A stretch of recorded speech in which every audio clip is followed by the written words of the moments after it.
Мен кішкентай кезінде дәрігер болуды армандайтым. Бірақ уақыт өте келе, менің өміріме ерекше бір мұғалім келді.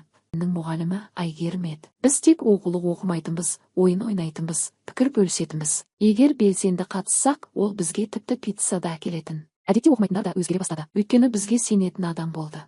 Сол сенім менің жүрегімде бір нәрсені оятты. Мен қазақ тілі мен әдебиетін жақсы көре бастадым. Менің Бану апайым да қазақ тілі мен әдебиеті мұғалімі. Кейде мен оның орнына сабақ беріп көретінмін. Сол сәтте мен түсіндім, мен де мұғалім болғым келеді. Біздің сабақтар ерекше болды. Біз видеолар мен презентациялар жасадық. Алғашқы опытта мен 59 балл жинадым. Бірақ мен тоқтамадым. Соңында мен 118 балл жинадым. Және өз арманымдағы университет пен мамандыққа түстім. Ең алдымен Алланың қалауымен. Және маған сенген адамдардың арқасында.